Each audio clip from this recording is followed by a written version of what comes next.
Bahor keldi, gul ochildi, nur sochildi olamga va Ming kitob loyihasining podkasti ham uyg'ondi. Chiroyli she'rlardan boshladingiz. Yodlab keldim. Ming kitob loyihasining o'zida qish juda qaynoq o'tdi.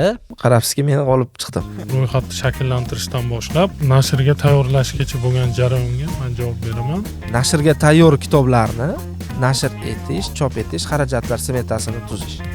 Hozirga kelib 37 ta kitob to'liq bitib qabul qilingan. 2023-24-yillarda 50 ta kitobni tarjima qilib chop etishmi shunaqa deb yozilgan ekan. Men kelganimda 50 ta kitob tarjimasi tugagan. Bu tender natijasini qachon ko'ramiz? Qachon o'zi g'olib ma'lum bo'ladi va qachon kitobga chiqadi? Viloyat axborot kutubxona markazlariga, maktablarga, litsey, institutlarga tekin tarqatiladi. Juda ko'p qiyinchiliklar bor ekan bu yo'lda. Hujjat ishi, pul ishi. Qilinmadi shu narsa. Qaror talabi buzildi. Bir yaxshi muharrir, bir ijodkor shaxs kontentga javob bersa, Men avgustda shu kitoblarning hammasini sotib olayman degan ishonch bilan aytish qiyin ekanda. Kontent faqat kitob emas-ku. Kontent, men podkastim kontent. 2025-yil rejalari buyuk, yerni yanada chuqurroq kavlab, yaxshiroq ishlov berib deydi-ku, hojiba.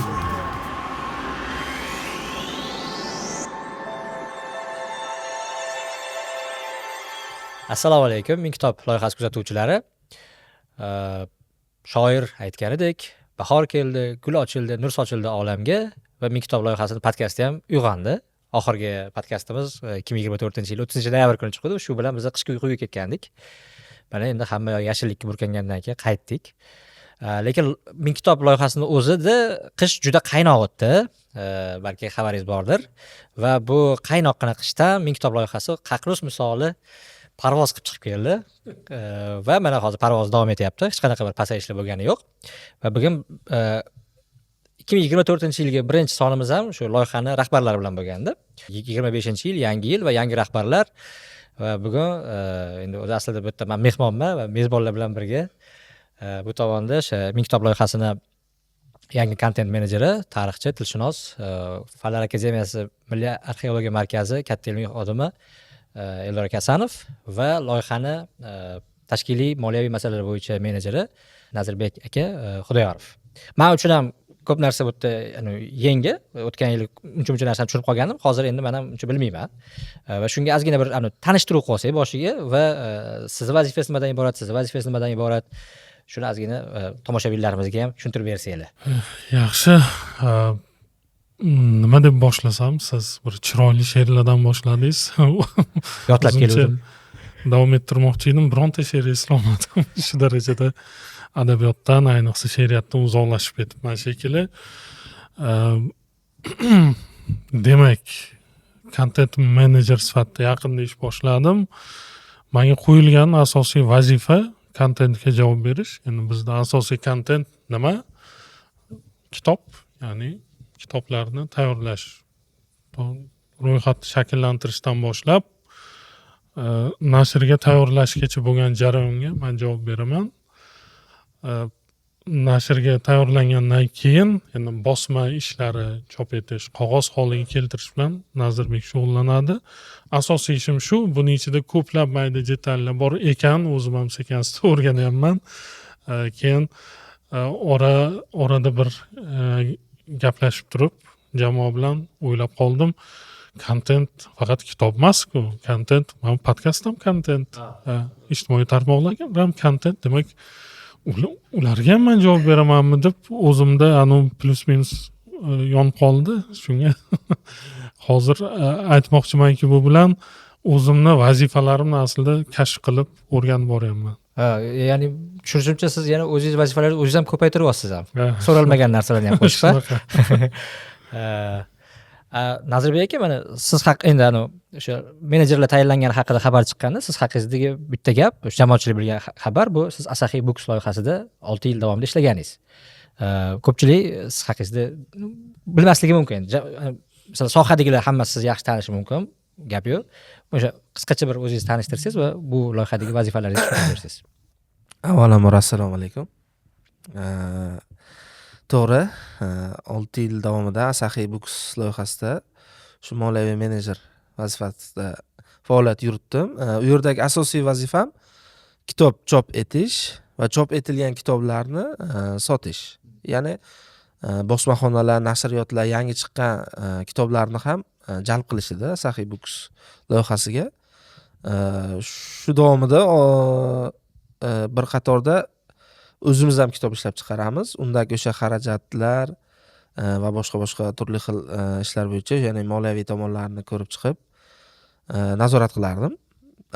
Shu 1000 kitob loyihasida internetda ko'rib qolgan tanlov asosida tashkiliy moliyaviy menejer qo'yishgan ekan. Ishga olish bo'yicha talablar qo'yishgan ekan. O'shanda rezyumimni topshirdim. Suhbat bo'ldi. Suhbatda qarabsizki, men g'olib chiqdim.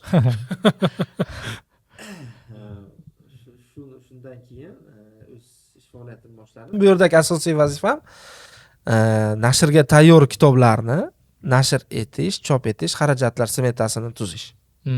Ya'ni o'sha kitob qancha nusxada chop etiladi, qayerda, qancha muddatda, shular va o'sha chop etilgan kitoblarni tarqatish.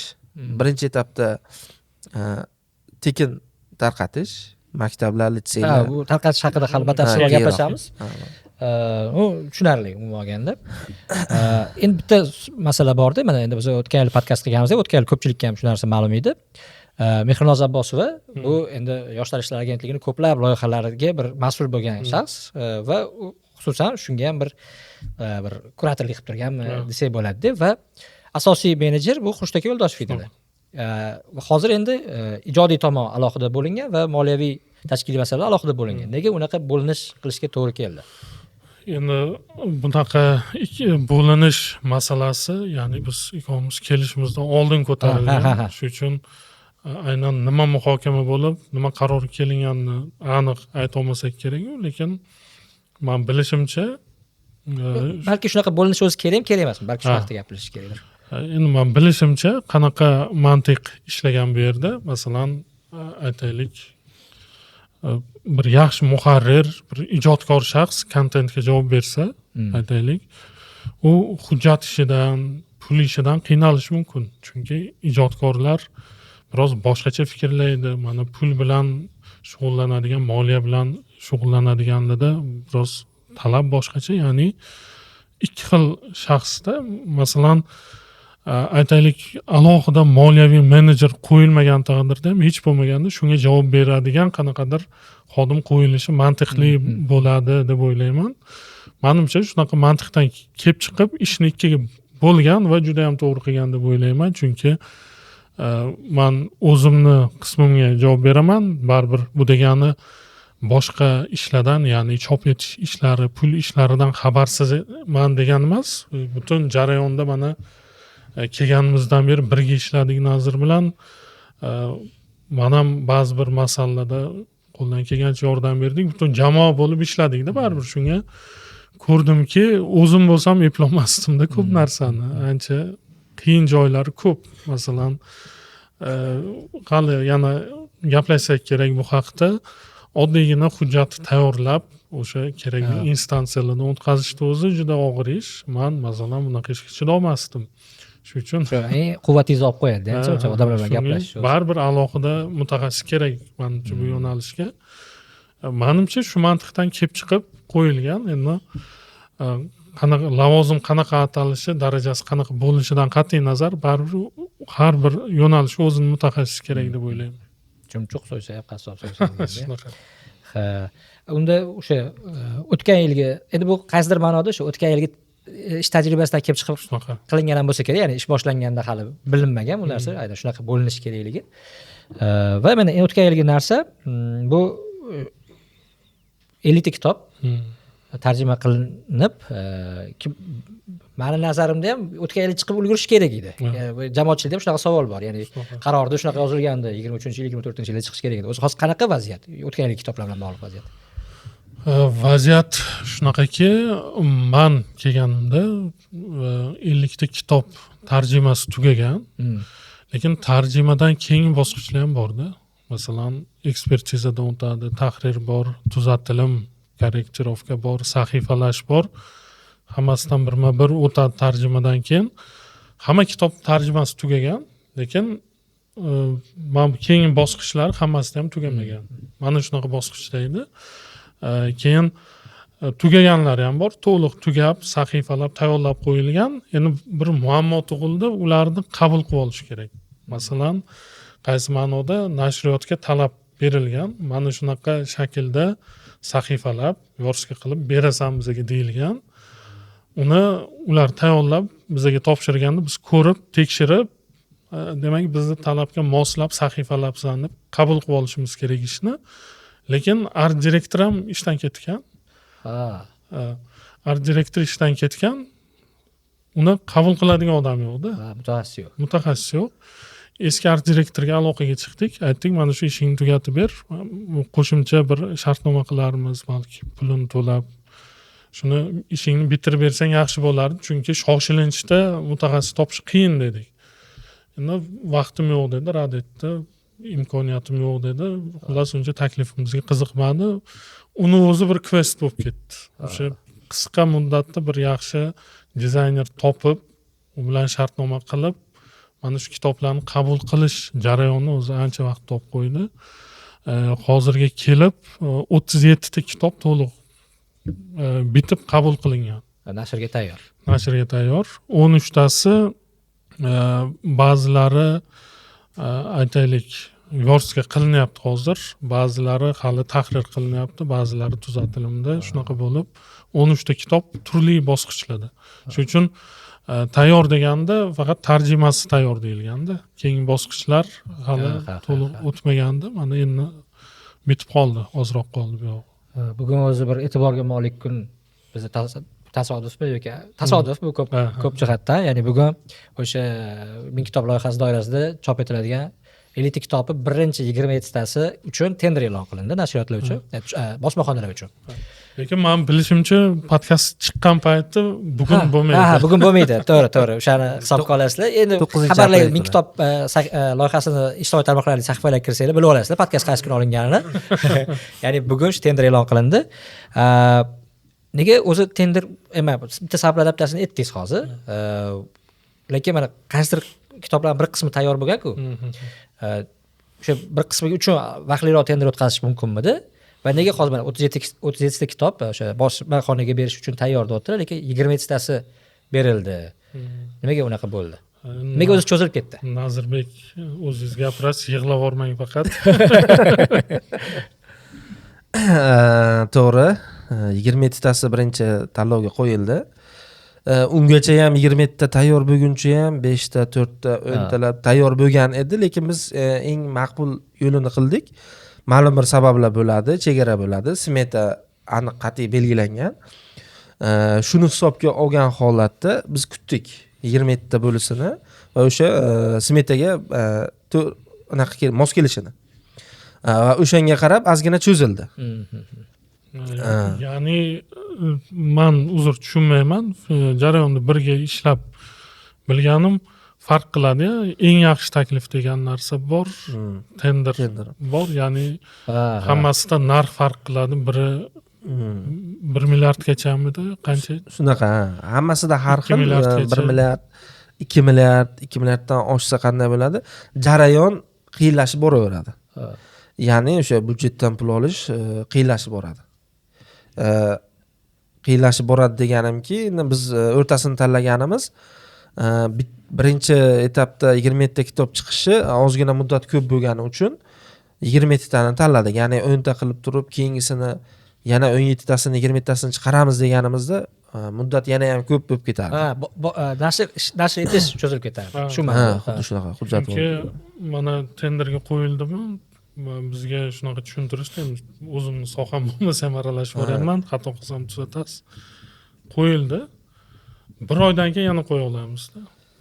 Masalan 10 ta qo'ysak 5 oyga cho'zilib ketadi. 5 oyga cho'zilib ketadi. Keyin u qo'yilgandan keyin ham hali nashr qilishga ham 1 oy, 1,5 oy vaqt ketadi. Shuni hisobga olib, birdan to'plab o'sha maksimal narxga yaqinlashtirib beradi. Maksimal narx deganingiz bu qancha endi? 2 milliardmidi? Shunaqa. Ya'ni hozir shu 27 ta kitob u qancha tirajdan chiqadi? Har bittasi 3000 tirajdan chiqadi. 3000 tirajdan chiqadi. O'shani summasi 2 milliard. Yo'q, 2 milliard emas u, gacha. Uzr. 1,5 milliard bo'ladi. o'sha 1,5 milliard qilib belgilaganmiz. O'sha yerda eng yaxshi tanlovga qatnashgan barcha bosmaxonalar o'z narxini taklif qilishadi. Ya'ni o'sha taklif qilgani eng arzon narx tanlab olinadi. Ya'ni 1,5 dan pastroq bo'ladi. Yaxshi ekan. Lekin bu sifatga qanchalik ta'sir qilishi mumkin? Yani sifat talabi belgilangan, undan sifatni tushirmagan holda arzonroq narx bergan, u baribir tekshiriladi. Shunday. Bu havas tekshiriladi. O tenderda shartlar qo'yilgan, talablar qo'yilgan. Ular o'zlarining takliflarini ko'rsatishadi, kiritishadi. U yerda o'sha tender komissiyasida ko'rib chiqilib baho beriladi. Eng yaxshi ball olgan bosmaxona yutib chiqadi. Endi bir narsani aytib o'tishim kerak. Nazir sohada katta tajribaga ega bo'lgan bilan ko'p nima deydi, podkastlarga chiqmagan bizga o'xshab, endi biza chiqarib jonga ham tekkandirmiz. Shunga balki ba'zi bir joylarini nima aytib ketmasligi mumkin, chunki biroz hayajonlanadimi boshqami yoki aytish shart emas deb o'zini qiyinchiliklarini biroz yumshatib aytib ketishi mumkin. Shunga men o'zim ko'rgan jarayonni aytsam, juda ko'p qiyinchiliklar bor ekan bu yo'lda. Hujjat ishi, pul ishi, chunki endi baribir shu byudjetdan olinadigan soliq to'lovchilar puli bo'lgandan keyin tiyin-tiyinigacha hisoblab hammasini hujjat hisoboti degan joylari ancha qiyin ekan. Qolaversa mana tender hujjati ham uni bir nechta mas'ul shaxs ko'rib chiqadi agentlikda. Har biri ko'rib qo'l qo'yishi kerak. Bu jarayonda endi bittasi ko'radi, tuzatdi.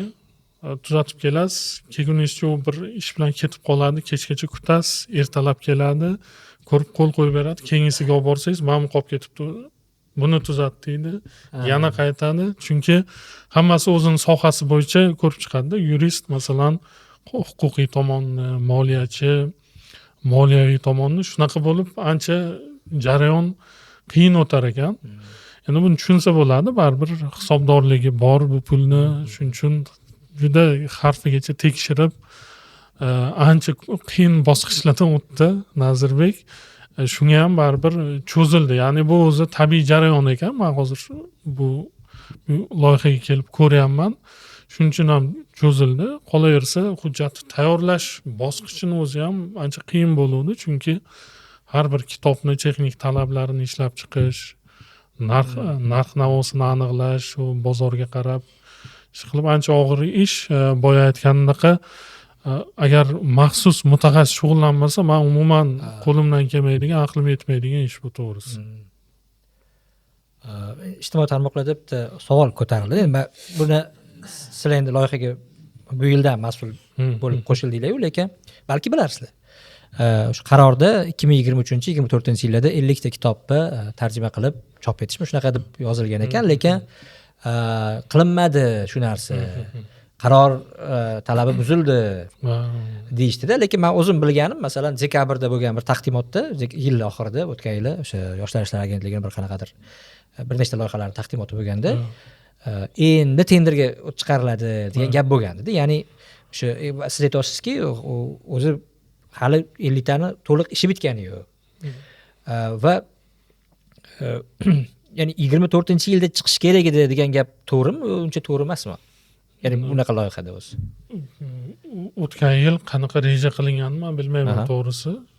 Chunki o'tgan yil baribir loyiha ofisida men ishlamaganman. Lekin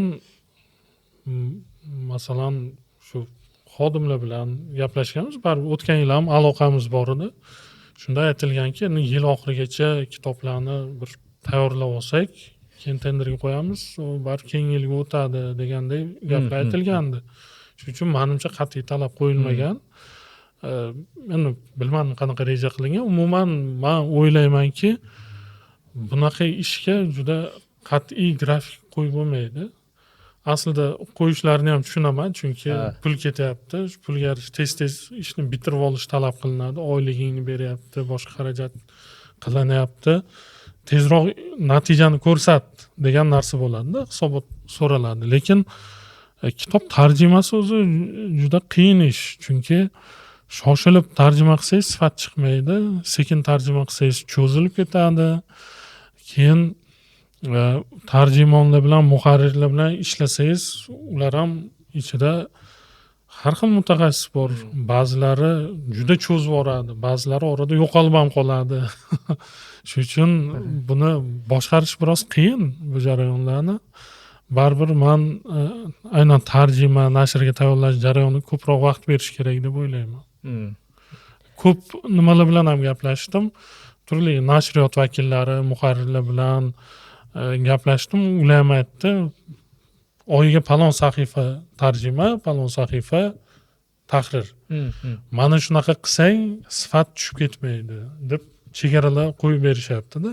Endi masalan 3 oyda 500 bet qilib ber desangiz, sifat tushib ketishi mumkin. Shuning uchun baribir ancha muhlatlarni realistik qo'yish kerak.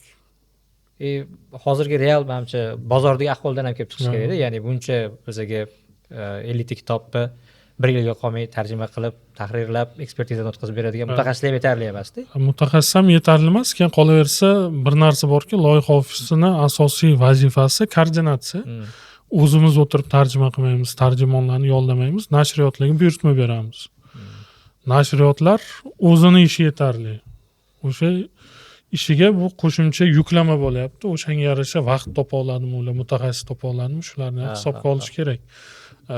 Taxminan hisobladik, masalan, bitta nashriyot yiliga 50 ta kitob chiqarsa, maksimum shu ishni 30% ni qo'shimcha qilib bera oladi. Undan ortiq masalan 50 taga qo'shimcha yana 30 ta qilib ber desak, imkoniyat topa olmaydi. Chunki uncha tarjimonni qisqa muddatda topish, tayyorlash qiyin bo'ladi. Uncha muharrirni, uncha musahhihni yaxshi ekspert qimmat turadi. Bor xullas. Mayda muammolar ko'p. Mana hozir tenderga e'lon qilindi, tender berildi. Kitoblar endi qachon chiqadi? Ya'ni bu tender natijasini qachon ko'ramiz? Qachon o'zi g'olib ma'lum bo'ladi va qachon kitoblar chiqadi? Bugun tenderga e'lon start berildi. 10 kun davomida o'sha barcha bosmaxonalar biz qo'ygan talablarga o'zlarini arizalarini topshirishadi. Biz shart qo'yganmiz. Va shu 10 kun davomida o'sha tender komissiyasi jamoasi tomonidan ko'rib chiqiladi. Va o'sha yutgan bosmaxonaga bilan shartnoma qilinadi. O'sha 10 kundan keyin u shartnoma qilingach, shartnoma qilingandan so'ng shartnomada keltirilgan 45 kun ichida chiqishi kerak. Kitob chiqishi kerak. Chiqishi kerak. O'sha 27 nomdagi kitob 3000 nusxadan. 45 kun. O'rtacha oladigan bo'lsak, ya'ni hozir hamma shu 27 ta nomdagi kitob hammasini bitta nashriyot yutib olish kerak. Bitta nashriyot yutadi. Ha, yo'q. Ya'ni bu bitta buyurtma bo'lgani uchun xuddi shunaqa. O'rtacha shu 55 kun davomida kitob tayyor holatda keladi. 2 oyda uzog'i bilan qo'limizda kitob ko'rishimiz mumkin. Menimcha ular qisman jo'natib turmaydimi? Yo birdan hamma ob'yomni, hajmni jo'natadi tayyor qilib. Yo'q, qisman emas. Ular oxirida hammasini tayyor holatda berishadi. Unda shu 2 oycha. Hozir aprel, iyun ekanda. Yaxshi. Bu qanaqa masalan, men sotib olishim mumkin bo'ladimi buni? Sotib olishingiz tarqatilishi masalasida so'rayapman. To'g'ri, birinchisida tekin tarqatiladi o'sha barcha respublikadagi tuman, viloyat axborot kutubxona markazlariga, maktablarga, litsey, institutlarga tekin tarqatiladi. Keyingi etapda bozordagi talab taklifga qarab, agar talab ko'p bo'lsa, biz ishlab chiqarib sotishimiz ham mumkin. Ya'ni o'sha ikkinchi etapda sotish rejasi ham rejalashtirilgan. Nashriyotlar bilan hamkorlikda. Nashriyotlar bilan hamkorlikda sotish. Ya'ni faqat o'sha tender yutgan nashriyot bilanmi yoki boshqa nashriyotlar bilan ham ishlanadi bunda? Yo'q, tenderni hozir nashriyot emas, bosmaxona yutadi. Nashriyot bu hali kitob maketini tayyorlaydigan. Bo'ldi. Hozir adashtirib yuboraman. Bosmaxona bu boshqa narsa, to'g'ri. Lekin o'sha babi chiqarish haligi bosmaxonada qolaveradi-da, misol uchun qo'shimcha chiqariladigan bo'lsa. Yo'q, endi uni nashriyotlar o'zi ixtiyoriy tanlashadi. Nashriyotlar o'zi keyin boshqacha bir tanlov ham e'lon qilish mumkin bo'ladi.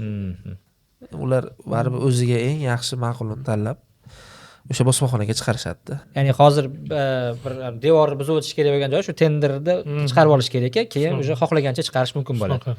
Yo'g'i keyin nashriyotlar bilan bir muzokara qilib kelishiladi, qanaqa shaklda yana hamkorlikni davom ettirsak bo'ladi. Mana talabga qarab deyapsiz, u talab qanaqa o'rganiladi? Men shunga sal hozir tushunmadim. Yoki masalan nashriyot o'zi qanaqadir bir tavakkalchilikni olib o'ziga mana shunchasini men chiqarib ko'raman degan bir taklif bilan chiqadimi? Sizni sohangiz. Endi man nima deydi? Ha, yo'q, tushundim. Kim bilsa demoqchiman-da, javob. Nima deydi? Ilmiy nashrlarni qaysi jihatdan bilaman? Endi bir akademiya xodimi, bir olim tadqiqotchi sifatida ilmiy nashrga talab hamisha kam bo'lishini bilaman. Faqat shuni bilaman. Endi tushunishimcha nashriyotlarda baribir qanaqadir instrumentlar bor bozorda o'rganadigan. Endi soha vakili batafsilroq bilmasa. To'g'ri, uni asosan nashriyotlarni o'zi tanlaydi. Ya'ni u tekin tarqatilgandan keyin baribir hamma ushlab ko'radi. Ya'ni ma'lum bo'ladi. O'zi qanaqadir qarayman, o'sha gapingiz bo'laman, balki shu bilan qo'shib javob berib olsa bo'lar. Qanaqadir taqdimotlar, bir reklamasi bormi kitoblarni? Albatta, u kitob nashr etilgandan so'ng taqdimot rejalashtirilgan. Ya'ni har bitta kitobga. Men bunaqa reja qilgandik, bu bo'yicha nima deydi? Hozircha muhokama bosqichida shunaqa bo'lyaptiki, masalan, Oxford Short Introductions to'plami bor, 21 ta kitob. Uni birdan qilib olsa bo'ladi. Ha. Bitta to'plam. Ba'zi bir kitoblar bor, juda katta ahamiyatga ega. O'zi katta, juda zo'r kitob bo'lsa, uni alohida qilib olish mumkin yoki Nazarbek aytgandek chiqishiga qarab ham mana 27 ta chiqdi, mana 13 ta chiqdi deb ham bersa bo'ladi. Bir nechta variant o'ylaymiz. O'z menimcha shunga qarab ham talabni bilib olsa bo'lsa kerak balki. Shunday, nashriyotlar ham o'zlari chiqishi mumkin. Bozorda sohaga oid kitoblar talab ko'p bo'ladi. Taklif talab qilishadi. Masalan, mana shu chiqdi, olib chiqarib sotsa bo'ladi. O'shanga qarab ham keyin tashkillashtirsa bo'ladi. Men avgustda shu kitoblarning hammasini sotib ola olmayman degan ishonch bilan aytish qiyin ekanda, chunki juda tor sohaga oid mavzular ham bor, chiqarilmasligi ham mumkin. Lekin masalan, lekin chiqarilmay qolib ketmaydi deb o'ylayman. Ya'ni masalan loyihani ofisini o'zi bir hech bo'lmasa 1000 ta 2000 ta chiqarib sotish mumkin emasmi? Sotish huquqimiz bormi? Ha, unaqasi ham bo'ladi. Ya'ni o'zingizlarni tavakkalchilik, o'zingizlarni kelib chiqib, imkoniyatlardan kelib chiqib. Yo'g'i keyin menimcha nashriyotlar bilan individual kelishiladi, qaysi qiziqyapti chiqarishga, qaysi qiziqmayapti, ehtiyoj bormi yo'qmi deb o'zimiz individual hal qilsak kerak hamma kitob. Yaxshi, muhim jarayon yurgan. Ya'ni o'sha tendergacha yetib kelindi va xudo xolasa 2 oydan keyin kitoblarni ko'ramiz. Nasib qilsa. Endi 2025-yil haqida gaplashsak, rejalari o'zi qanaqa bu? 2025-yil rejalari buyuk, yerni yanada chuqurroq kavlab yaxshiroq ishlov berib deydi-ku Hojiboy. Siz nima ekspertlar kengashi tuzilgani haqida o'sha xabar chiqqanda kanalingizda yozdingiz. O'sha xabaringizdan shunaqaki, juda ko'nglingizdagidek bir kengash bo'lgan. Albatta. Juda xursand bo'lgansiz. Qanaqa bo'ldi? Qanaqa tuzdingiz uni? Qanaqa asoslarga ko'ra tanladingiz ekspertlarni? U qiyin savol bo'ldi. O'z ekspertlarni siz tanladingizmi yoki to'g'ri aytdimmi hozir tanladingiz deb? To'g'ri. Balki tanlashguncha haqqim ham yo'qdir. Hozir sekin jarayonni tushuntirishga harakat qilaman. O'zi kengash bo'lgan, ishlagan, u kengashda men ham bor edim. O'tgan yilgi kengashda adashmasam 34 kishilik kengash bor edi va o'sha siz aytgan qaynoq qishda ekspertlarning deyarli yarmi kengashdan chiqib ketdi. Deyarli yarmi chiqib ketdi.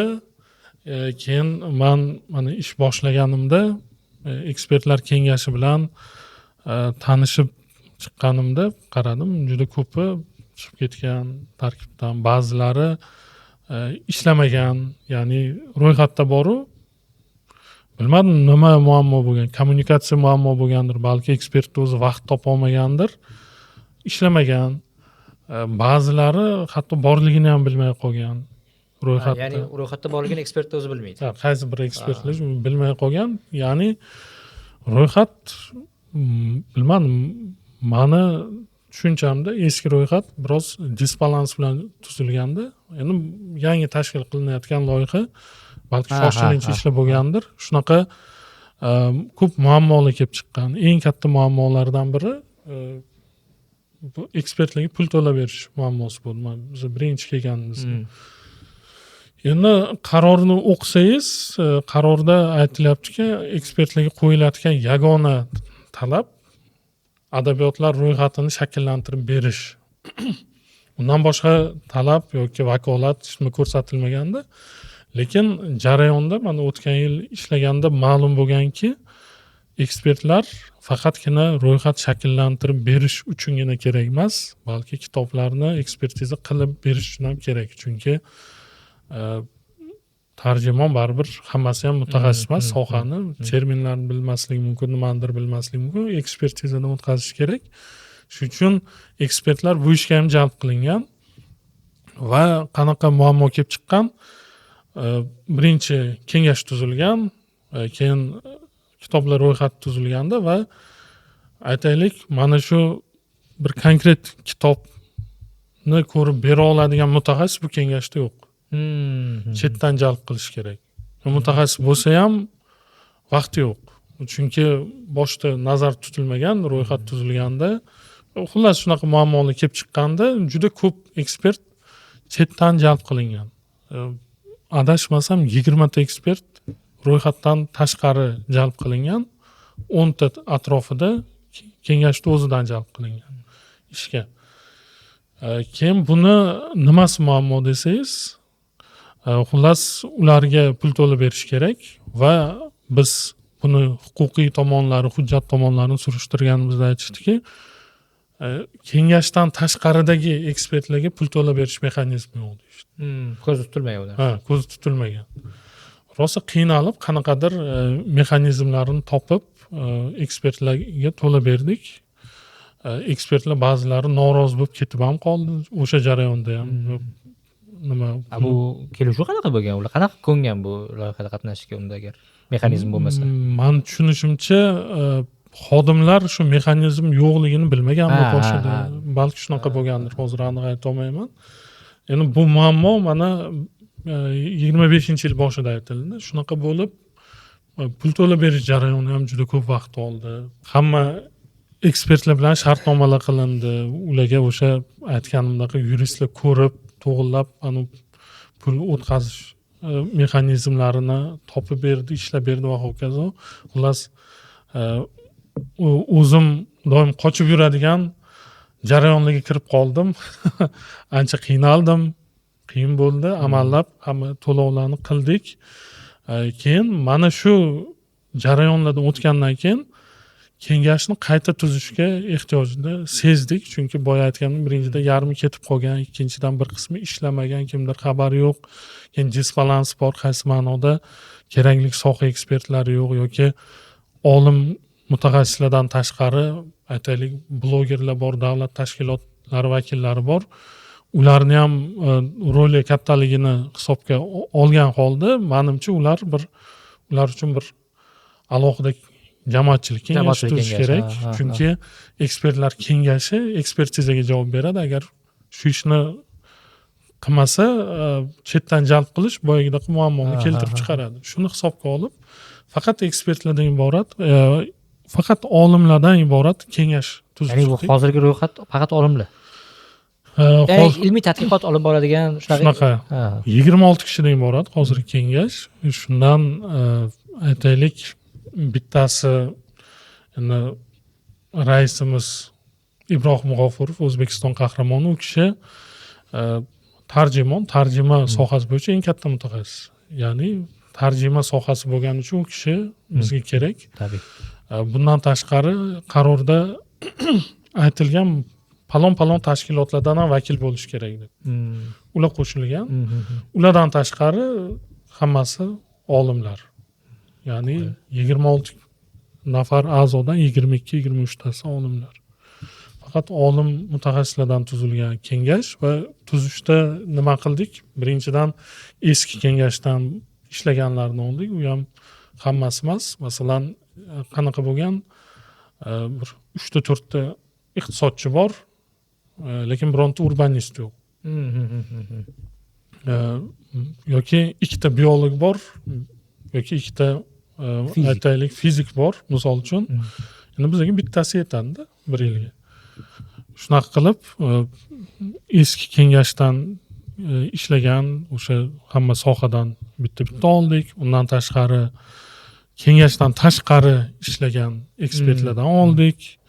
Keyin o'zimni soham gumanitar, ijtimoiy gumanitar fanlar bo'lgani uchun bu sohadan ham eng katta mashhur olimlarni o'zim taklif qildim. Men tanlagan joyim shu. Masalan, tarixchilarni, arxeologlarni, tilshunoslarni, adabiyotshunoslarni taniyman hammasini. Shulardan eng yaxshi mutaxassislarni chaqirdim. Masalan, migratsiya bo'yicha mutaxassisimiz bor, urbanistika bo'yicha mutaxassisimiz bor. Boshqa sohalardan, endi masalan matematika, sun'iy intellekt degan shunga o'xshagan sohalarda kerakli tashkilotlarga, o'sha universitetlarga, boshqalarga murojaat qilib so'radik. Mana shu loyihaga ekspert topib beringlar deb. Shunaqa qilib shakllantirdik. Endi bu shakllantirishda nima muammolar ko'rdim? Siz aytgandek bir aniq kriteriyalar bo'yicha tanlash imkoniyati bo'lmadi. Buni kelib men o'zim boshida so'radim. Kengash shakllantirishda qanaqadir kriteriyalar bormi? Yoki kengash tarkibini o'zgartirish bo'yicha bir aniq kriteriy yo'q ekan, keyin nizom ishlab chiqilmagan ekan, kengash nizomini ishlab chiqdik. Nizomni belgilab qo'ydik. Masalan, qanaqa talablarga ko'ra ekspertlarni olish mumkin, nima sababdan kengashdan chiqarish mumkin, qanaqa qilib yangi a'zoni qabul qilish mumkin. Xullas, mani ko'rishim ekspertlar kengashi shunaqa bo'lishi kerakki, birinchidan soha mutaxassislari, olim tadqiqotchilari bo'lishi kerak. Ikkinchidan doim o'zgarib turishi kerak tarkib. Chunki aytaylik 26 kishi 26 ta soha mutaxassisi bo'lsa, dunyoda minglab soha bor. Yangi soha vakillarini jalb qilish kerak, tarkib o'zgaradi. Bundan tashqari hatto bitta sohada ham, masalan, bitta tarixchi loyihaning boshidan oxirigacha o'tirish shart emas, menimcha. Bitta tarixchi bilan 2-3 yil ishlansa, keyin boshqa tarixchini jalb qilsa, u bir yangi g'oya bilan keladi, yangi mavzular bilan keladi. Shunga meni ko'rishim shunaqa bo'ldiki, bir kengash faqat olimlardan iborat bo'lsin, kengash tarkibi doim o'zgarib tursin, o'sha ehtiyojga qarab yangi sohalar, yangi mavzular qo'shilib borsin va bu narsani ekspertlarning o'zi hal qilsin, hamma narsani. Qaysi ma'noda tarkibini ham o'zi yangilab tursin ekspertlar, shunaqa vakolati bo'lsin. Mavzularni ham o'zi aniqlab bersin. Masalan, ekspertlarni tanlash bo'yicha qanaqa kriteriyalar dedik-ku boya. Kitoblarni tanlash bo'yicha qanaqa kriteriya? Yaxshi savol. Mana shuni men ham bilmayman. Shuning uchun qani hozir ma'lum emas. Hozir ma'lum emas. Miyamda bir qancha mexanizm bor. Buni olimlar o'sha ekspertlar kengashi bilan muhokama qilib, tasdiqlab, bir uni nima deydi, hujjatlashtirib olamiz. Bir tizim qilib qo'yamiz. Ya'ni qanaqa bo'ladi? Men kelib aytmasligim kerakdi.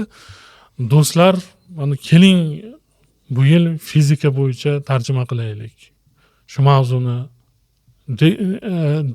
degan gapim yetarli emas-da.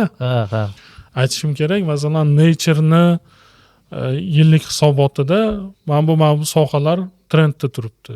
Yoki bo'lmasam Nobelni mana bu tadqiqot oldi. Yoki bo'lmasam Scopus'da yillik hisobotga ko'ra mana bu sohalar dunyoda eng muhim ahamiyatga ega ekan deb qanaqadir bir mexanizm bo'lishi kerakda.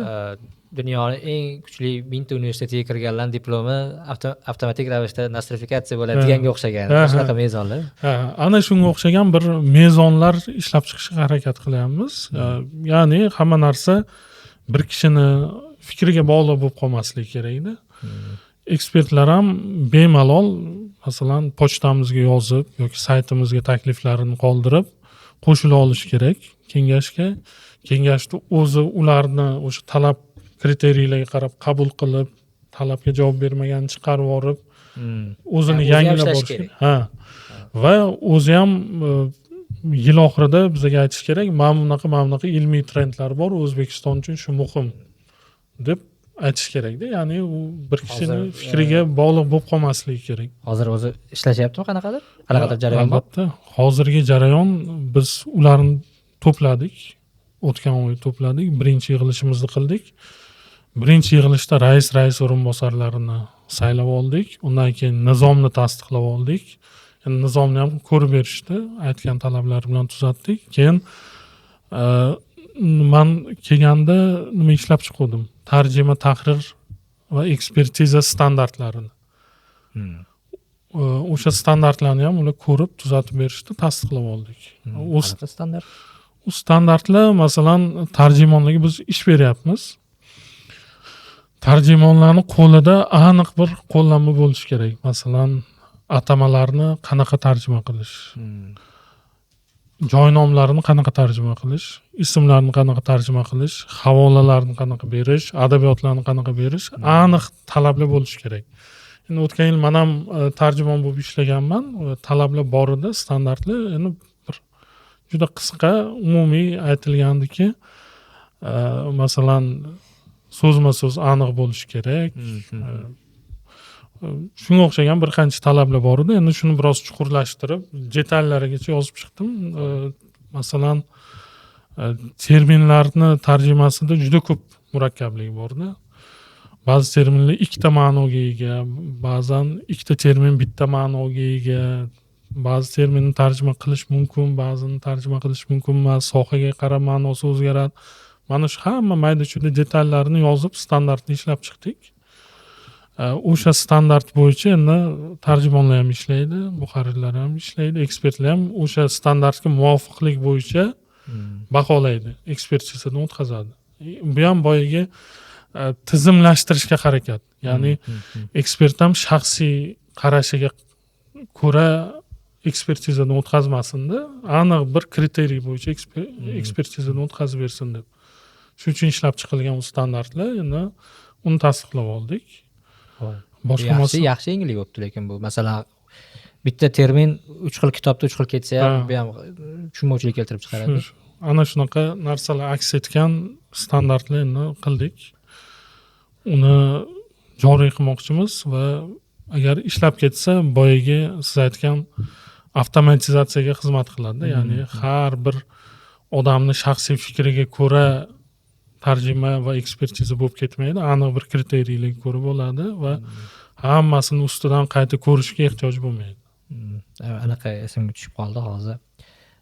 Tesha Zohidov degan katta biolog, zoolog olim bo'lgan va u kishi o'sha 20 yil davomida 4 tomli zoologiya ensiklopediyasini tayyorlaganlarda, endi birinchisi 59-yilda ham chiqqan. O'sha 59-yildagisida adashmasam u o'sha sut emizuvchilar haqida shekilli. Terminlar boshqacharoqda. Shimoliy Amerika Qo'shma Shtatlari, masalan, Primoriya o'lkasini, dengiz bo'yi o'lkasi shunaqa tarjima qilganda, keyin o'sha kitobni o'zida qaysidir joylarda keyinroq qilinganda, qanchadir vaqt davomida ruscharoq terminlar ishlatilishi boshlagan. Qaysi joylarda to'liq o'zbekchalashtirilganda. Ya'ni o'sha muharrirlarga ham qanaqadir bir qo'llanma bo'lmagan bo'lsa kerak deyman-da o'sha payt. Bu yaxshi yengillik bo'libdi lekin. Unaqa muammo aynan ilmiy adabiyotda juda ko'p uchraydi. Uzoq vaqt yozilgani uchun, ilm fan sohasida ishlaganim uchun ko'p duch kelganman. O'sha nima deydi, kommunikatsiya, yaxshi koordinatsiya qilinmasa ko'p muammo kelib chiqadi. Masalan, endi o'zimning sohamdan kelib chiqsam, turkologiyada shunaqa bir 7 tomli fundamental asar bor.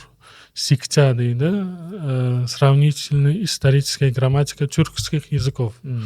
O'shani bitta tomida jildida nima qadimgi turkiy o'zaklar tiklanganda. Lekin juda ko'p o'zak-ku, 4-5 ta olim yozganda. Va hammasi o'zini miyasiga ko'ra tiklagan. Yozma manbalarda yo'q-ku. O'zini qonuniyatlaridan kelib, hammasi so'zlarni har xil tiklagan. Bitta kitob bo'lib ketgan. Mana shunaqa narsalar keyin juda ilmiy kitob saviyasini tushirib yuboradi. chalkashlik keltirib chiqaradi. Endi maksimal darajada shunaqa bo'lmasligiga harakat qilib, hamma narsani bir tizimga solishga harakat qilyapmiz. Men endi ilmiy ekspertlar kengashini faoliyati bo'yicha Abdurasul so'ramoqchi edim. Ya'ni kitoblar masalasi. 2025-yilda tarjima qilinadigan kitoblar masalasi. u nima bo'lyapti? Shu ro'yxat shakllantirilganmi, tasdiqlanganmi? Qanaqa bosqichda o'zi bu masala? Mana bunaqa boya gapim davomi birinchi yig'ilishimizni o'tkazdik. Boya aytilgan narsalar tasdiqlandi, ko'rib chiqildi. Keyingi bosqichda o'sha kitoblarni ro'yxatini shakllantirish haqida gaplashdik. Endi ochig'ini aytaman, bu narsani aslida juda tez qilib olsak ham bo'lardi. Juda tez emas, hozirgidan tezroq ham qilsa bo'lardi. Masalan, ilm fan sohasida bo'lganim uchun olimlarni topib kengash tuzish uncha qiyin ish emas. Keyin ulardan ro'yxat takliflarni olib ro'yxat tuzish ham qiyin emas. Ochig'ini aytsam, biz biroz boshqa ishlar bilan band bo'lib qoldik. Ya'ni bevosita vazifam bo'lmasa ham baribir butun jamoa bo'lib birga harakat qildik. Shu tender masalasida ham mana ekspertlarga to'lovlar qilib berish va hokazo. Shunga nima deydi? Kitob ro'yxatini shakllantirish uncha qiyin emas-ku. Men bu ishlarni tugatib olishga harakat qilib, hozir biroz ushlab turdik. Qolaversa, endi tanqidan bo'lishi mumkin. Masalan, mana ro'yxat tayyor desak, ana 50 ta nima bo'ldi deyshadi. Shu tomonlarni o'ylab sal shoshilmadim bu narsalarga. Shuning uchun hozir rasman tasdiqlangan ro'yxat yo'q, lekin kitoblar, takliflar hammasi to'plangan. Birinchi yig'ilishimizda ularga bir ro'yxat berdik. O'tgan yil Oxford Very Short Introductions turkumidan kitoblar tarjima qilingan. O'shandan yana 18 ta kitob taklif qildim. Mana shu ham yaxshi ekan, dolzarb ekan, ko'rib beringlar. Agar ma'qul desanglar, bularni ham biz mualliflik huquqini gaplashamiz deb o'sha ro'yxat taqdim qildik. Ular bir 2-3 tasini olib tashlashdi ro'yxatdan. O'sha yangilangan ro'yxatni biz mualliflik huquqi muzokaralarini boshladik. Hozir mualliflik huquqi bo'yicha muzokaralar olib borilyapti. Aynan o'sha Oxford. O'sha ular tasdiqlab bergan ro'yxat bo'yicha boshladik. Hozir muzokarani boshlaganmiz. Ulardan javob kelgan. Hammasi ochiq, sotib olsanglar bo'ladi huquqlarini deb. Keyin ular bilan qanaqa kitob tanlash bo'yicha kelishib oldik. Buni ham bir kriteriyalarni ishlab chiqishga harakat qildik. Masalan, o'tgan yil shunaqa bo'lganki, endi boya aytganimdaqa kimdir noto'g'ri tushunib o'tgan yil tanqid qilyapti demasin. O'tgan yil men o'zim ham ishlaganman, qolaversa butun o'tgan yilgi jamoa bilan men juda yaqin tanish, o'rtoqman. O'tgan yil endi o'sha siz aytgan mutaxassis yetishmasligi, hisobot berish kerak oxirida, shunga biroz shoshilib shunaqa bir narsa bo'lganki, ekspertlar kengash vakili ham qaysidir kitobda ekspert, ham qaysidir kitobda tarjimon. Mana shunaqa biroz chalkashlik kelib chiqqan. Natijada ikkoviga ham ulgurmagan. Natijada o'tgan yil yana tanqid ham bo'ldi. Manfaatlar to'qnashuvi kelib chiqyapti degan. Shuning uchun bu masalani kelishib oldik. Ekspertlar faqat ekspertligini qilsin, tarjimonlar faqat tarjimasini qilsin. Hamma o'zini sohasiga javob bersa, manfaatlar to'qnashuvi ham kelib chiqmaydi va hamma ishiga ulguradi. Undan keyin masalan 20 dan ortiq olim bo'lsa, kengashimizda hamma o'zini sohasidan kitob tavsiya qiladi va shu kitobga o'zi ekspertlik qiladi. Ya'ni ro'yxatga kirsa. Ro'yxatga kirsa, ya'ni qanaqadir chetdan ekspert qidirmaylik biz.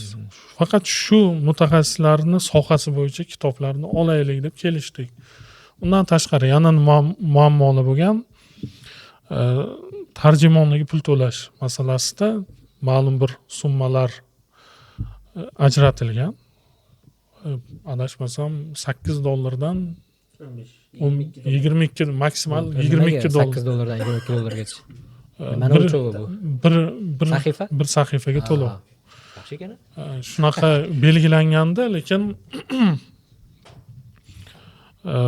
orada buni ham bir aniq kriteriyasi yo'qdi. Masalan, nega 8, nega 22? Nega 8, nega 22? Shunga men taklif qildim. Har bir ekspert taklif qilgan kitobini o'rganib, tilini kategoriyalarga ajratib bersin. Masalan, birinchi kategoriya bu bolalar adabiyoti. Ikkinchi tilning murakkabligi. Ikkinchi kategoriya ilmiy ommabop. Uchinchi kategoriya ilmiy kitob. Shunga qarab biz narx belgilaymiz. kategoriyasiga. Mana shu jihatlarni maslahatlashdik. Keyin ekspertlar bloklarga bo'lishni taklif qilishdi. Masalan, har yili albatta nechtadir darslik bo'lsin. Albatta nechtadir ilmiy ommabop bestseller bo'lsin. Albatta bolalar uchun ilmiy adabiyotlar bo'lsin deb 5 ta blokka bo'lib, har yili shu bloklarga ajratib kitob ro'yxatini shakllantirishni taklif qildi. Bu yilni eksperimental tarzda qilib ko'rmoqchimiz shunaqa. Bu yilgi natijaga qarab, keyingi yil aniq qilib olamiz qanaqa bloklar va nechtadan kitobligini. Xullas, mana shunaqa muzokaralar bo'ldi. Olimlarimiz, ekspertlarimiz juda ham zo'r, hammasi sohasining eng katta ekspertlaridan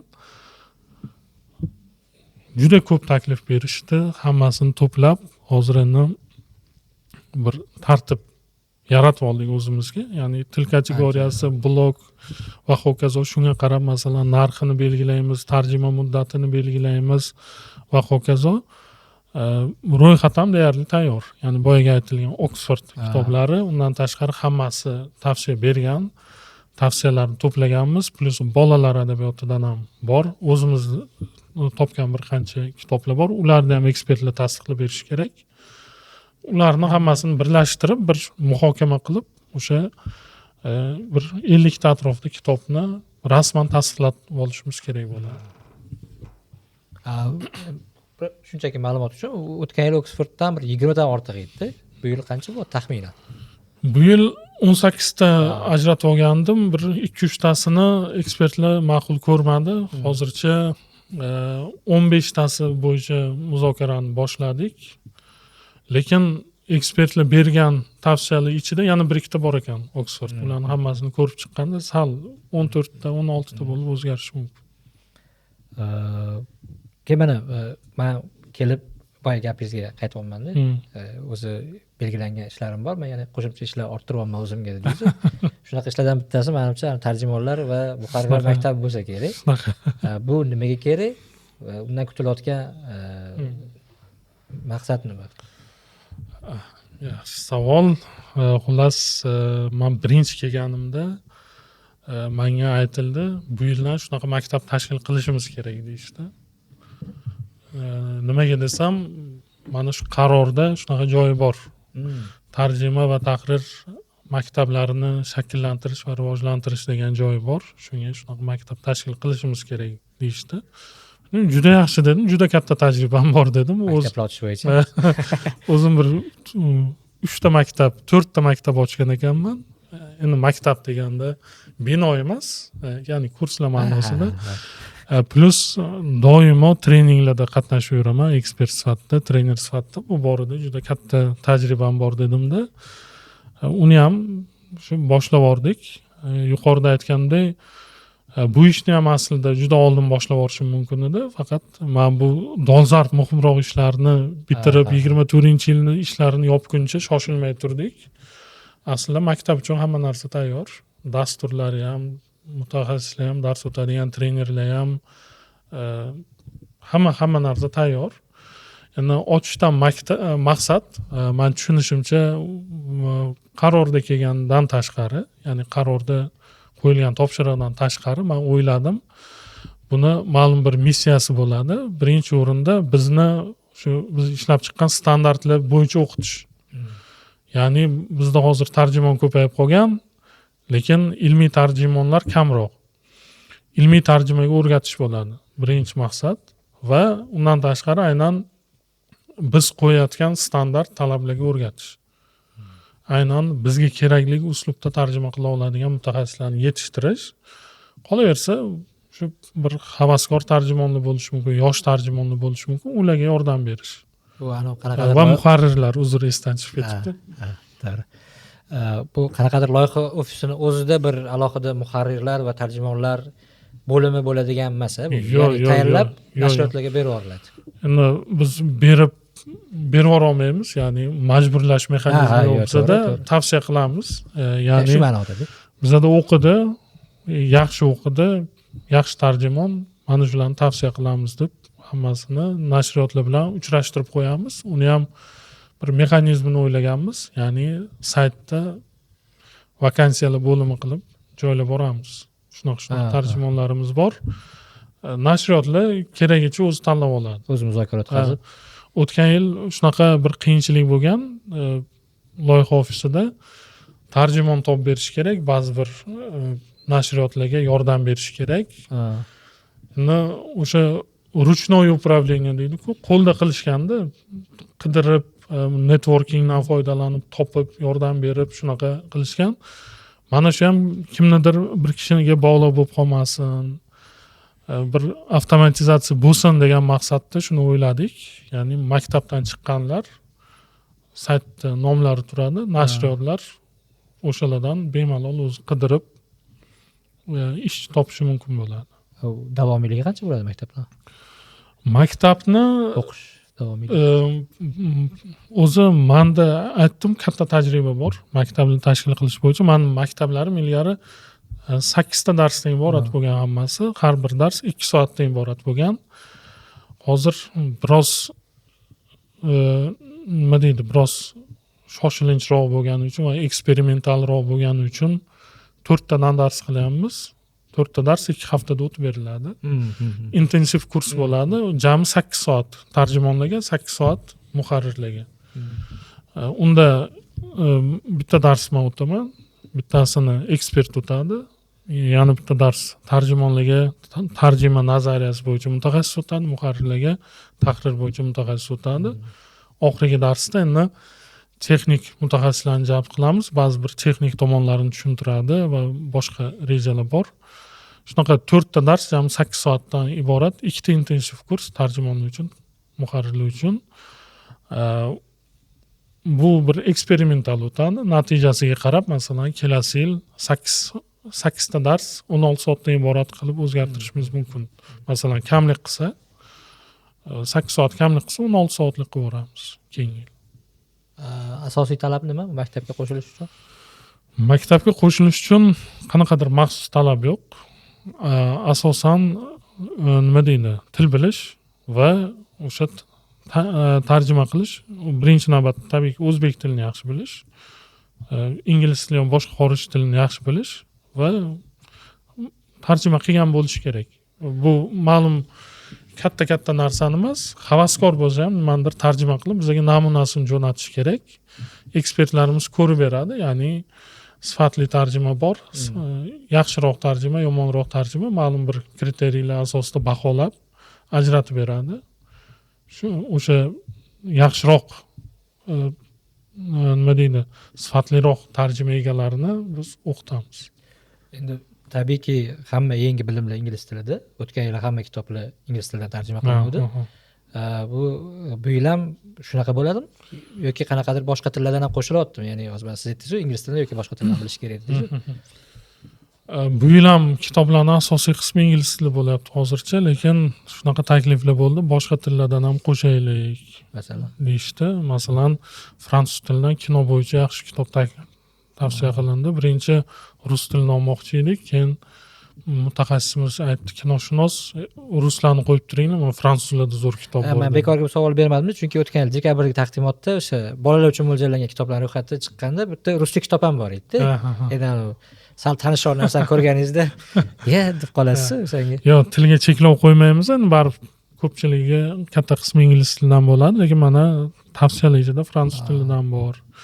Keyin men o'zim aytdim, mana bizning ustozimiz bor kengashda, Olimjon aka Davlatov, Navoiyshunos olim, fors tili bo'yicha zo'r mutaxassis. Aytdim, biroz zo'r forscha tadqiqot topib bering dedim, adabiyot bo'yicha, mumtoz adabiyot bo'yicha. O'shani tarjima qilaylik dedim. Shuning uchun tilga cheklov qo'yish niyat yo'q. Agar ekspertlarni taklifiga qarab olaveramiz. Masalan, Toshkent arxitekturasi bo'yicha zo'r kitob turibdi menda. Nemis tilida. Ko'rgansiz shekilli. Endi o'zi yaqinda taqdimot ham bo'lsa kerak, o'zi bu yil bo'lsa kerak. O'sha kitobni tavsiya qilishdi, nemischa ekan, masalan, nemis tili bo'yicha mutaxassis kerak bo'ladi.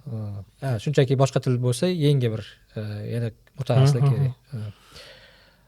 O'zi mana shu boya aytdingiz-ku, o'sha sal o'sha oldingiroq masalaga qaytsak, bolalar va yana boshqa bloklar deyapsiz, masalan, bolalar bo'yicha qanaqa kitoblar hozir masalan rejalashtirilib turilgani ro'yxat?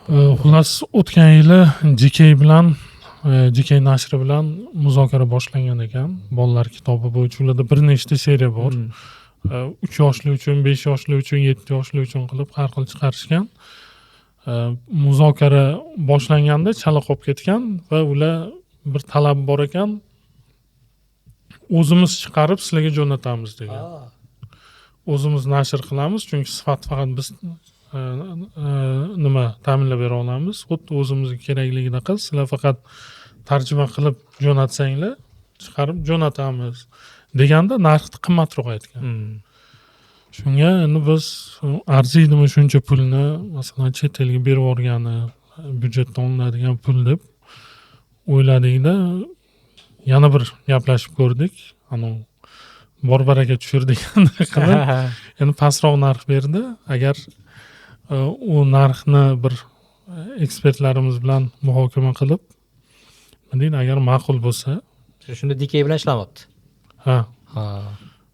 DKni olaman. O'zi qancha qidirsam ham, qanaqa bolalar uchun to'plam topsam, tepasiga DK yozilgan chiqadi. Boshqa iloji bo'lgan. Gigant. Shunga menimcha hozircha DK bilan ketyapti muzokara, lekin boshqa variantlar ham bor. Ro'yxat shakllantirguncha uni ham hammasini aniq qilamiz. Bu yil albatta ro'yxatda bo'ladi. Bolalar kitoblari bo'ladi. Juda zo'r. Badiichi? Badiiy ham bormi bu yil? Badiiy taklif qilishdi.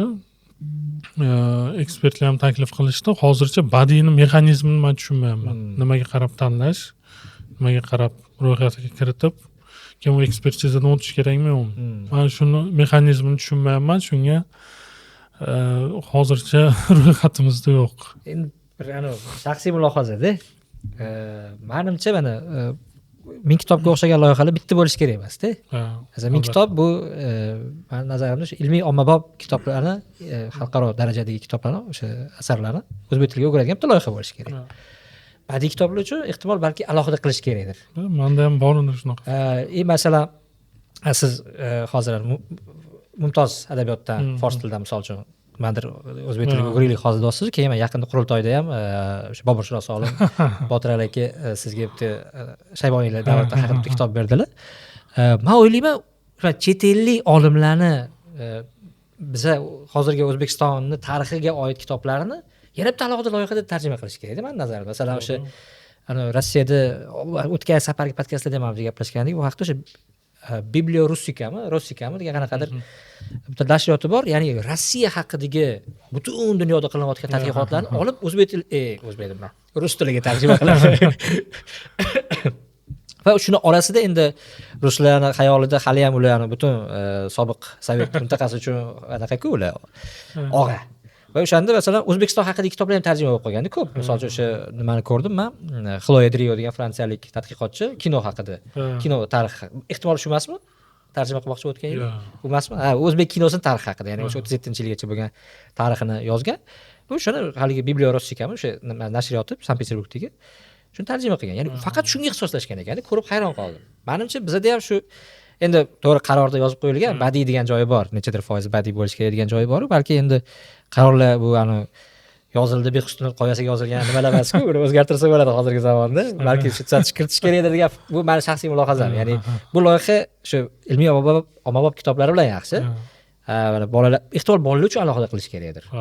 Ehtimol. Lekin men bu yo'nalish ham ba'zi zo'rda, o'sha mana hozir o'sha Botir aka bergan, ustoz bergan kitoblar ham unaqa kitoblarni O'zbekiston haqida mana biz ko'pincha bilmaymiz. Biz haqimizda chet elda juda ko'p kitoblar qilinyapti, ilmiy tadqiqotlar qilinyapti, biz bilmaymiz, bexabarmiz ko'pchiligimiz. Shuni menimcha alohida bir qaysidir ma'noda siyosiy bir qarab ham qilsa bo'ladi-da, bu bizga kerak narsa-da bu. Juda ham kerak. Shu. Sizni gapingiz to'g'ri. Aslida har biriga alohida loyiha bo'lsa qaniydi, lekin har bir loyiha bu alohida pul degani, alohida jamoa degani, alohida bitta pul ham mayli, pul topsa bo'ladi. Keyin har biriga balki alohida qaror kerak bo'ladi. Agar nodavlat qilaman desangiz, homiy kerak bo'ladi. Xullas juda qiyin ish. To'g'ri.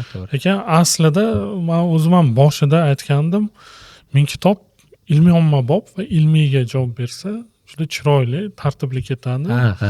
Badiiy adabiyot hozir juda kerak, lekin buning uchun ishlab chiqqan tizimga tushmaydida badiiy. keyin badiiyni baribir xususiy nashriyotlar qilyapti-da. Qilyapti, to'g'ri. Shuning uchun bilmadim, hozircha men biroz o'ylanib turibman, lekin qarorda ko'rsatilgan, ekspertlar ham aytyapti, buni bir yo'lini qilib balki kiritarmiz, eksperiment qilib. Shaxsan o'zim o'ylayman, badiiy adabiyot uchun bir haqiqatan alohida loyiha bo'lishi kerak. Faqat boya aytganimdek bu loyihalarni yaratib olish qiyin bo'lgani uchun endi boriga hech bo'lmasa bitta loyiha bor ekan, shuni ichiga tiqib olay degan joy bo'ladi-da. Masalan, yo'qdan ko'ra badiiy adabiyot chiqib qolsin, yo'qdan ko'ra fors tilidan chiqib qolsin, bir klassika deb endi. Tabiiy. Keyin mana bunaqa ham bo'lishi mumkin-ku. Misol uchun hozir mana Xudo xolisa mana 20 ta kitob tender ketdi, chiroyli bo'lib chiqdi, xalq jamoatchilik yaxshi kutib oldi. Bu bir anaqa aks sadosi yetib borsa, loyiha ostida yana bitta loyiha ochilib davom etib ketirishi ham mumkin. Agar muvaffaqiyatli ketsa, kengayib, to'g'rimi? 1000 kitob bolalar masalan. Shu. 1000 kitob badiiy adabiyotmi bilmadim, yo 1000 kitob klassikami, shunga o'xshagan seriallar alohida. Zo'r bo'lib ketadi. Yaxshi niyat ko'raylik. Yaxshi niyat. Endi o'zi mana siz uchun ham bu bir yangilik, endi qisman boya gaplashdik-ku, lekin siz uchun ham qaysidir ma'noda bu ish yangilikda. Endi Asahi Books bu bitta loyiha, lekin 1000 kitob sal menimcha bu ko'lami sal kattaroq bo'lsa kerak. Nima qiyinchilik bo'lyapti, nima yengillik bo'ldi-yu, nima qiyinchilik bo'lyapti? Endi qiyinchiliklarni umuman olganda gapirdinglar-yu, masalan, balki nimadir qolib ketgandir. Yo'q, hammasini men gapirmaganimda Eldoraga aytdilar baribir. Ha. Asosiy qiyinchilik Asosiy qiyinchiliklar shu. Menimcha hozircha nima deydi? Hali oldinda bo'lsa kerak. Hali oldinda. Lekin menga bitta endi men yana o'sha hujjatlar bo'yicha o'ylab bitta qiyinchilik ko'ryapman o'zimning nazarimda. Balki bu qiyinchilik emasdir. Sizlar balki bu qiyinchilik emas, bu texnik yechimlari bor deyishingiz mumkin. O'tgan yili bu loyiha uchun 20 milliard so'm ajratilgan. Bu yilga davlat byudjetida 12 milliardmi? 12 milliard ajratilgan. Ya'ni va u 20 milliardga 50 ta kitob qilinish kerak edi. 12 milliardga masalan, bu yil 35 ta qilsanglar bo'ladi degan joyi yo'q-da. Ya'ni yana 50 ta kitob qilinish kerak, tushunishimcha. Lekin bu qanaqa bo'ladi? Ya'ni qanaqa qilib yetkaziladi bu pul? Haligi 50 ta kitob oxirigacha qilinmagan u, ya'ni o'tgan yilgi byudjetdan qolganda bosma ishiga va ho'kazosiga.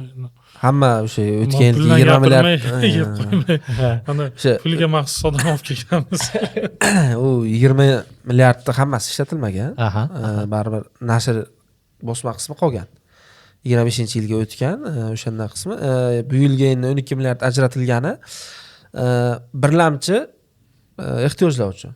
Ya'ni ish haqi bor, oylik bor, soliq bor, kommunal bor, arenda, shular uchun hozirchalik mualliflik huquqi, tarjima jarayonlari va shu jarayonlar uchun qisman olingan. Bu hali yana o'sha ekspertlar tanlagan kitoblarni mualliflik huquqi olinaversa, budjet yana kattalashaveradi. Yana bir aniqlik kiritib ketay, olingan dedingiz, u 12 milliard olinmagan hammasi.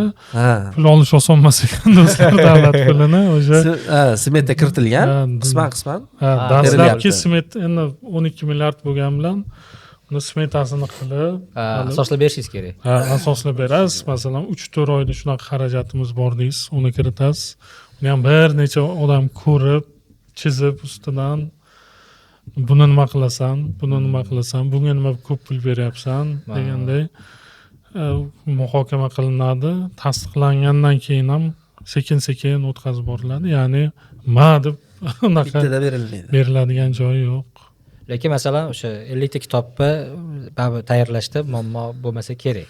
Yo'q, menimcha tayyorlashda muammo bo'lmaydi. Ya'ni tayyorlari chiqishiga pul o'tgan yil ajratilgan. Bu yil endi tarjima, tahrir jarayonlariga yetadi pul. Bilmadim, menimcha yetsa kerak. O'tgan yilgi hisob kitoblardan kelib chiqsak, endi yetmasa yana u yog'ini mana pulga mas'ul shaxslar hal qiladi. Men xarajat smeta kiritib yana talab qilinadi. Keyin bosma jarayonlariga yetib kelguncha yana u yog'i ko'riladi. Ya'ni xullas, meni aqlim yetmaydigan ishlar ekan bu. Shuning uchun Nazirbekni boriga shukur. Men o'zim eplolmasdim. Endi qiyinchiliklarni gapiryapmiz. Yana bir qiyinchilikni aytish kerak. Kadr muammosi qiyin ekan. Masalan, biz kelganda eski tarkib loyiha ofisidan 2 kishi qolgandi. qolganlar ishdan bo'shab ketgan ekan. Ularni o'rnini to'ldirish ham ancha qiyin bo'ldi. Qanchadan qancha kadrlar bilan gaplashib, masalan, zo'rini topsang oyligini katta so'raydi, bera olmaysan. Yomonni topsang ishingni eplab bera olmaydi. Shunaqa bo'lib, ancha qiyinchiliklarga uchradik bir tomondan ham. Asosiy qiyinchiliklar shu men uchun shaxsan hujjat ishi, pul ishi bo'ldi. Endi bevosita o'zim javob bermasam ham baribir jarayonlarda ishtirok etasiz. Shu jamoani vakili sifatida ko'rasiz qiyinchiliklarni, ba'zi qismlarda qatnashasiz, yordam berasiz. Shu bo'ldi qiyinchilik va kadr topish juda qiyin bo'ldi. Hozircha asosiy muammolar shu. Qolgani endi jamoa shakllantirdik. Endi menimcha baribir bu Yaxshi yilgi jamoa kitob tarjimasi boshlangandan keyin ham bir ko'rinish boshlasa kerak deb muammolar. Ya'ni shunaqa o'tgan yilgi haligi bor tarjimonlar 3 oylab yo'qolib ketadigan. Ha, shunaqasi ham bormi? Ha, bir nima endi shunaqa voqea bo'ldi yaqinda. Bir tarjimon bola Twitterda yozibdi, pulimiz to'lamayapti, men kitob va hokazo degan ma'noda yozibdi. Keyin biz surishtirdik. Surishtirsak, o'zi ancha tarjimani cho'zgan ekan. Tarjimalari ekspertdan qaytgan ekan, orada 1-2 oy yo'qolib qolgan ekan. Keyin shu sabablar tufayli uni kitob tayyor bo'lishi cho'zilib ketganda, endi kitob tayyor bo'lmasdan, masalan, nashriyot ham pulini to'lamagan. Tabiiyki, nashriyotda emas, men kitobni tanqid qilib chiqqan u. Pulni ya'ni nashriyot to'lash kerak. Ha, nashriyotga pul o'tkazib berilgan, nashriyot to'lash kerak, endi ish tugamagani uchun to'lamay turgandir. Shunaqa jarayonlar bo'lgan. Endi shu masalan bir og'iz, ya'ni u bola tayyorlagan kitob hali qabul qilib olinmagan. Yo'q. Ha, tushundim. Shu o'ziga yarasha qiyinchiliklar bor. Masalan, bir og'iz biz bilan aloqaga chiqsa ham hal bo'ladigan masala edi. Endi shu ijtimoiy tarmoqlarda chiqishga qaror qildim, mayli. Baraga topsin, lekin masalan bu yoqda konkret biz aybimiz yo'q-da, aslida shu jarayonda baribir ham tanqidga qolib ketdik. Aytmoqchiman, unaqa jarayonlar ko'p bo'ladi. Ayniqsa tarjimonlar bilan ishlaganda yo'qolib qoladigan juda ko'p. Ijodkor odamlar, masalan, o'zim ham o'tgan yil tarjima bilan shug'ullandim. O'zim ham cho'zdim ishni. Ochig'i, men tarjimam tugagan. Qizig'i qarang. Hozir loyihaga content manager bo'lib kelganman, o'zimning kitobimni topshirmaganman o'tgan yilga. Pulini ham olmaganman. Chunki tarjima tugaganda keyin shoshmay turinglar deganman, meni ko'nglim to'lmadi, bitta qayta ko'rib chiqay deganman. Vaqt bo'lmayapti. Qayta ko'rganmanda bir qismini 80-100 betini ko'rgandan keyin bu ishlar boshlandi, vaqt bo'lmay qoldi. Ular nashriyotda oldi hijolat. Nima agentlikdan pulni olib nashriyotga to'lashimiz kerak, nashriyot menga to'lashi kerak. Yo'q, anekdot bo'libdi-ku bu. Uzr deyman. Uzr. Ha, bitta bo'ldim demadingizmi hali? Sizlar ovora bo'lmanglar. Yo'q oldi. Hazil. Uzr dedim. Meni aybim bilan cho'zilib ketyapti, lekin endi to'g'ri tushunib sabr qilib turasizlar. Sizlarni ishlaringni cho'zyapmiz, lekin sizlardan talab qilmay turadi deb o'zimni xodimimga nima topshiriq beryapman. Men bu nashriyotdan men tarjimamni so'ramay turdim. Ya tavba. Qo'y. Endi ishda nimalar bo'lmaydi. Shu. Shuning uchun bunaqa jarayon bo'lishiga men aminman. Baribir cho'ziladi jarayon.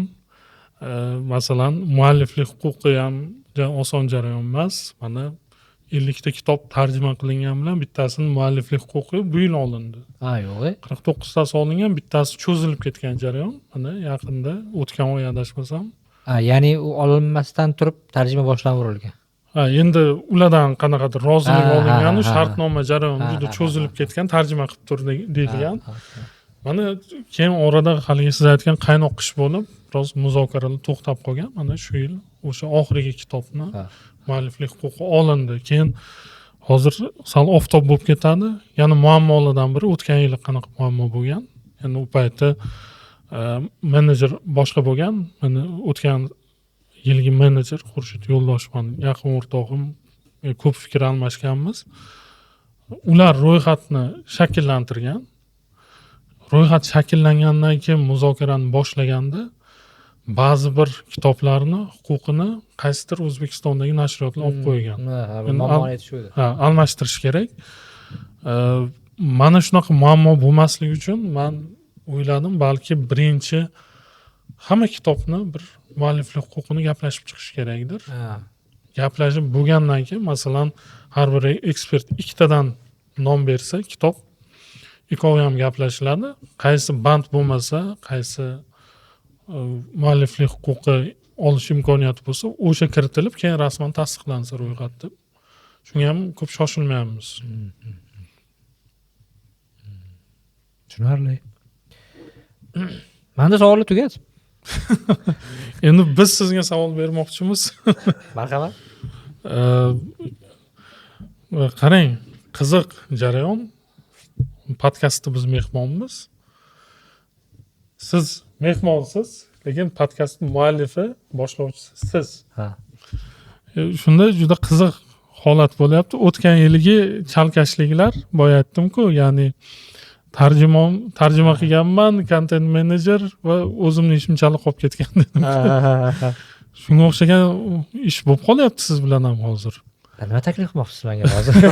Ishgami?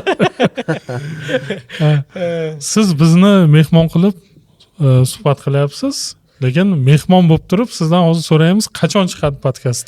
Ha, endi bu mana shu yerda zo'r bolalar ishlashyapti. Shularning himmati. Qancha tez qilib berishsa, endi menga bog'liq joy bo'lsa kerak, men ham ko'rib berishim bo'lsa kerak. Shu endi qancha tez chiqarsa shuncha yaxshi. Men sizga lekin aniq kun ayta olmayman. Lekin men biz hozir tarjima maktabi to'g'risida gaplashdik. Adashmasam uni muddati 14-aprelgacha edi, arizalar qabul qilish muddati. Menimcha vaqtliroq chiqarsa yaxshi bo'ladi. Yaxshi bo'ladi. Ha, shu. 15-aprelda chiqarib qo'ysangiz. Tarjima maktabi yo'q bo'lgan. Xudo xolasa unaqa kechiktirmasdan. Endi o'zi o'tgan yil ham bunaqa edi. Har oyi shu 2 va 4 dushanbalarda chiqardi.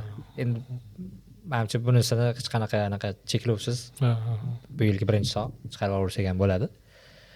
Unaqa kesiladigan joylari ham yo'q. Bir siyosiy podkast bo'lmasa. Shu rahmat. Sizga ham rahmat. Rahmat. Menimcha ko'pchilik o'sha bu loyihaga qiziqqan, bu loyihaga befarq bo'lmagan odamlardagi bor ko'p savollarga javob berildi, men nazarimda. Avvalosi shu birinchi 20 ta kitob bir chiroyli qilib chiqarib olish, qo'lga olish nasib qilsa, eson-omon va mana bu yilgi 25-yilgi jarayonlarni ham shu chiroyli boshlab olish, kitoblarni bir ro'yxatlarni shakllantirib boshlab olish nasib qilsa, bir ko'raylik kitoblarning hammasini. Omad sizlarga. Barchaga rahmat. Men kitob loyihasini kuzatishda va podkastimizni ham kuzatib borishda davom etinglar. Bu yil menimcha juda ko'p chiqadi podkastimiz, chunki yangi kitoblar chiqadi. Bu kitoblarning har bittasini qaysidir ma'no taqdimotini shu podkastda ham qilamiz. Shuning uchun sahifamizga obuna bo'lish, bu videoga like qo'yish va share qilish esdan chiqmasin. Ko'rishguncha.